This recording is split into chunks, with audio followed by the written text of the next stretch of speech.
นี่คือปล่อยช้างกินได้เนาะกินได้ไปเขากินนี่ทุกคน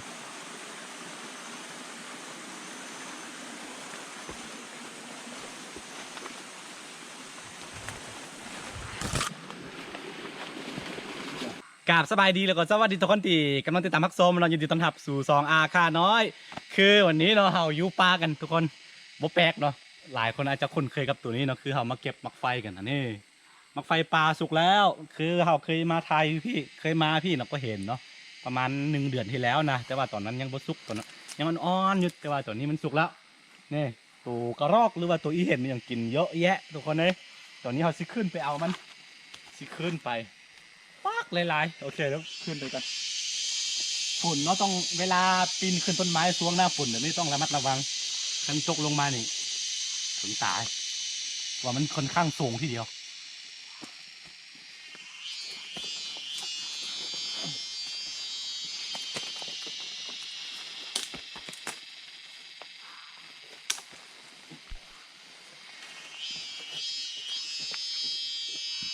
สุดยอด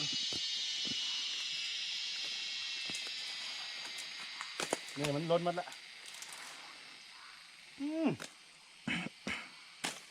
หวานทุกคนหวานหวานมันจะแต่เจ้า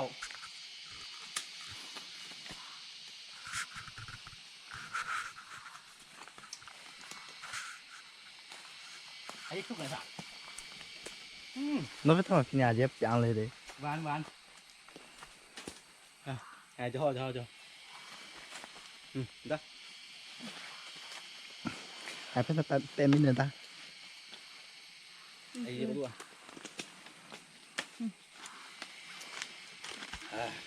ta mi che je mà sẽ bắt đầu mẹ nó bây giờ mình úp mình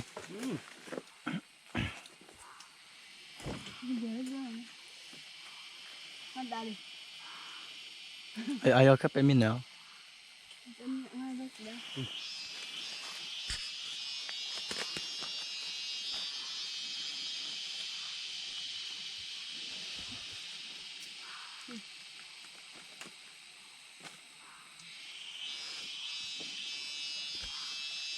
เอากล้องมาเห็ดnhau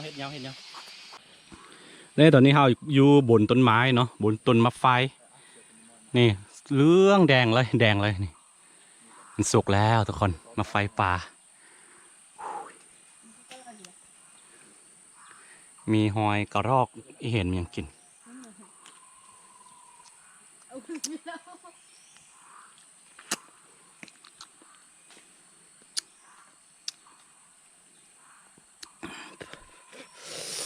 ตัวนี้เขาจะเก็บไปบ้านก่อนไปให้นางฟ้าเอากินนี่ทุกคนโอ้บรรยากาศสุดๆเลยของแท้ฟังเสียงนกเสียงกระรอกเสียงหนูไม่ยังห้องบวกกับมะไฟบ้านๆทุกคนตอนนี้เขาชิเก็บมะไฟกันเนาะชิเก็บไปบ้านนะนี่ใส่ถุง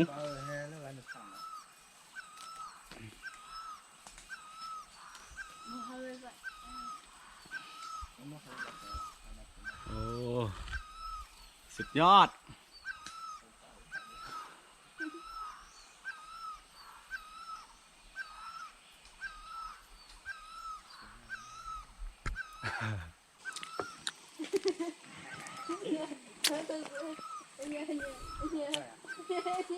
đâu mấy cái ông ra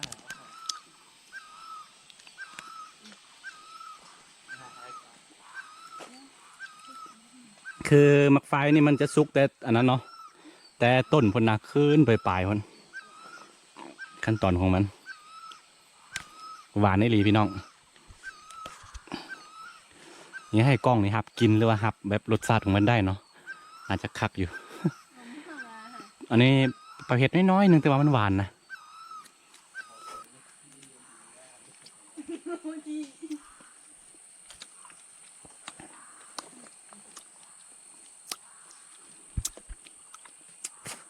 อีก4-5 วันกดมันน่าจะล้นหมดเลยแหละเพราะว่ามัน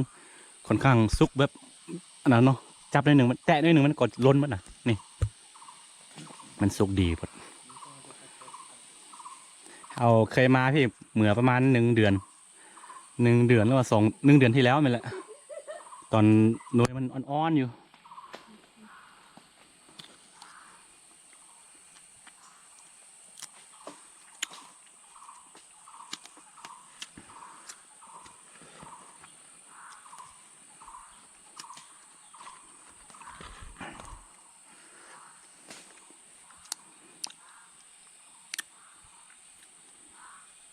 นี่มดเนาะมด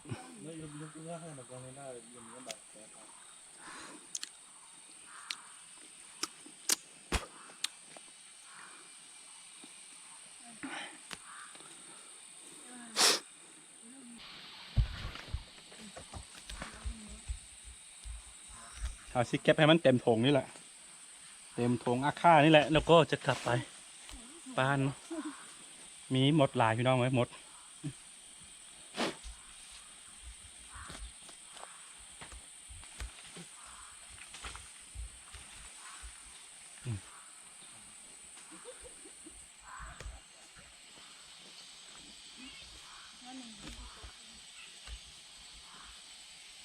มีเสียงนก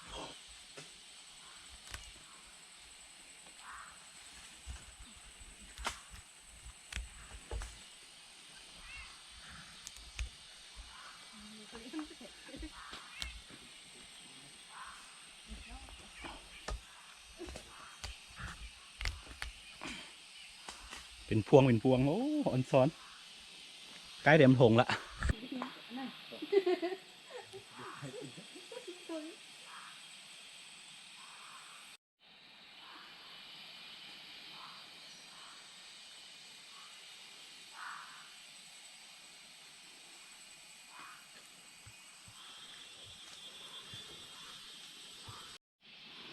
นี่เห็นหอยโตกระรอกกินนะโอ้ยอ่อนซ้อนพี่น้องอ่อนซ้อน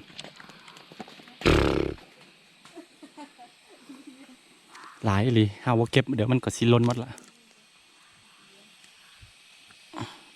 มีหลายต้นเนาะอยู่ข้างบนพ่นอยู่เทิงพ่นมีอีก2-3 ต้นแบบนี้เลย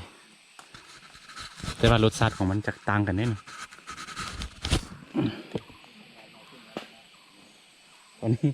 ตอนนี้เต็มถุงแล้วนะทุกคนนี่เสียเบิ้งกันเต็มถุงแล้วนี่นะเต็มแล้วเอาสิลงไปหาเด็กน้อย2 ตัวครับ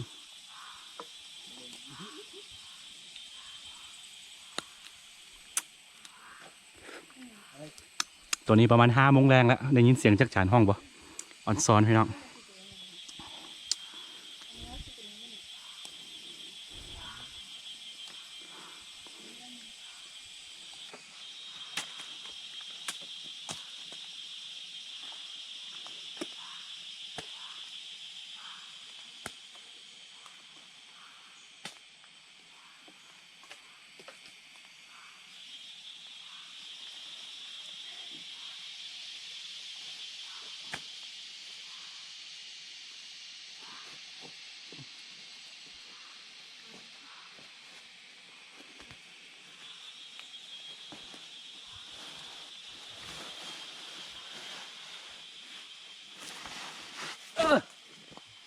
เต็มพงพี่น้องเต็มพง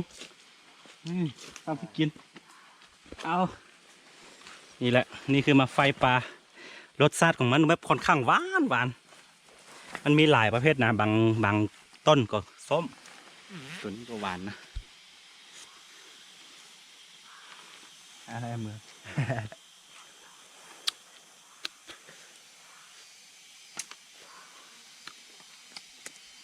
โอเคกลับบ้านกัน นี่คือ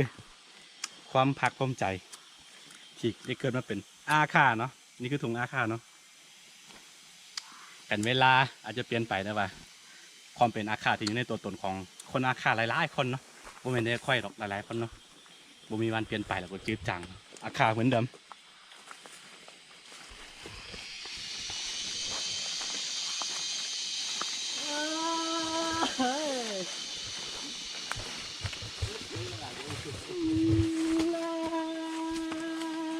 มาหมอชอมาเบสเลยหมอชองหมอชอมันยาตาแรมาเลนอดับทุ่งแสนมีมาให้ชอมาอุจิกิเลจาแม่น้องอ่ะแม่สบายอันยาบาดเจ็บหัวตาเมาเราเลย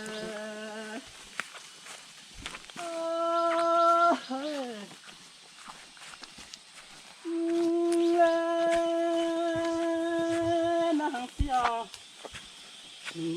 มาสิยาญาโซเลเวลุง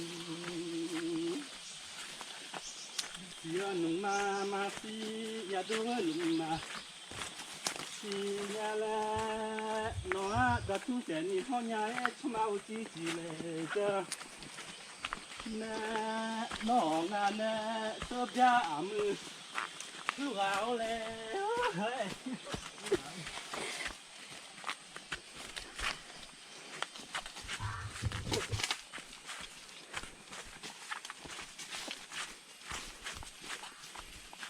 โอ้ยกาเรา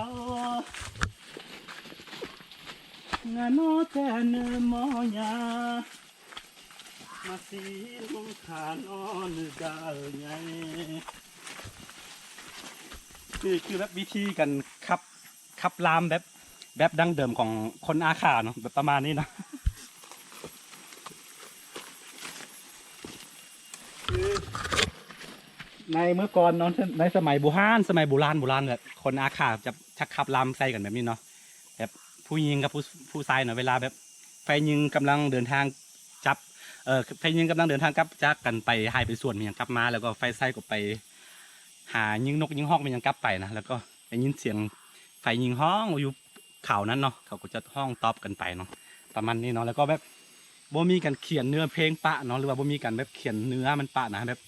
คิดออกแบบสดๆเลยเนาะคิดออกเดี๋ยวนี้แล้วก็ห้องไปเดี๋ยวนี้เนาะวิธีการขับลำแบบดั้งเดิมของสุนทรอาคาเป็นเรื่องมหัศจรรย์อันนึง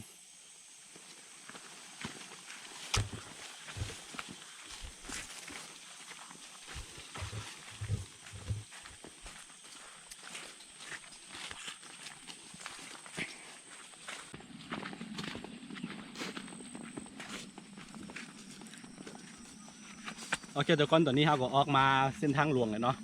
ตอนนี้เราจะกลับบ้านสำหรับคลิปนี้ก็สิมีประมาณนี้เนาะเราไปเก็บมักไฟอยู่ป่ากันแต่บ่ได้มักก็อย่าลืมก็ไลค์ก็ติดตามซองอาคาน้อยเนาะเพื่อบ่ได้พลาดวิดีโอใหม่ๆจากซองอาคาน้อยแล้วเอาไว้เจอกันใหม่ในคลิปหน้าเนาะสำหรับคลิปนี้ไปก่อนทุกคนสบายดีแล้วก็สวัสดีเมืองไทย